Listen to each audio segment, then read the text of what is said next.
আপনাদের একটা নতুন টিপস শিখাই দিই। এটা আমার কাছে পুরানো, অনেক দিন থেকে বলবো বলবো করে কিন্তু আর বলা হয়নি। কখনো আপনারা সরিষার তেল দিয়ে, সরিষা বাটা দিয়ে সরিষা ইলিশ রান্না করবেন না। কারণ সরিষা হচ্ছে অরিজিনাল খাঁটি সরিষা, আমরা বেটে সরিষা ইলিশ রান্না করি। আর সরিষার তেলটা কিন্তু বাসায় হলে খাঁটি থাকে, কেনা হলে কিন্তু ওটাতে ভেজাল দেওয়া থাকে। ওই সরিষা বাটার স্বাদটাই নষ্ট করে দেয় সরিষার তেলে। শুধুমাত্র আমার কথা শুনে সরিষা বাটা দিয়ে সয়াবিন তেল দিয়ে সরিষা ইলিশ রান্না করে খেয়ে দেখেন ভালো লাগে কি না, তখন নিজেরাই বুঝবেন খেয়ে যে আসলেই ভালো লাগে কি না।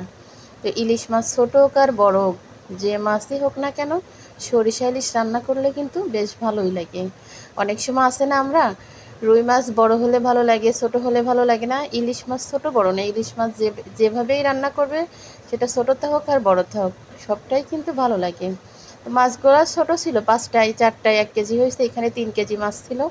তো যারে দিয়ে কুটাইছে সে মনে হচ্ছে কি একদম মানে বুড়ির মতো কুচি কুচি করেছে। 4টা মাছ আমি কাটিছি, ওই 4টাই কিন্তু বড় বড় করে কাটিছি। উনি আসলে ওইভাবে কাটিছে, আমিও দেখিনি। তো একটু ঝোল রাখিছি, যেহেতু মানুষ বেশি। আমরা সেজ বোনের বাসায় গেছি, আমরা সব বোনরা আছি ওইখানে। আর এইখানে হচ্ছে পাঙ্গাস মাছ। দেখেন, আমি এই জন্য যত মুরগি মাছ আমি কখনো কাউরে কাটতে দিই না, কারণ আমার কখনো কারোর কাটা পছন্দ হয় না। মাছ কাটিছে কি পাতলা করে, দেখেছেন মাথা কাটিছে কি করে। এখন এই একটা একটা করে ঘষে ঘষে পরিষ্কার করতে হয়েছে। আর আমার সেজ বোনের কাজ দেখেন, ও কিন্তু পাকা দেওয়ালের পরে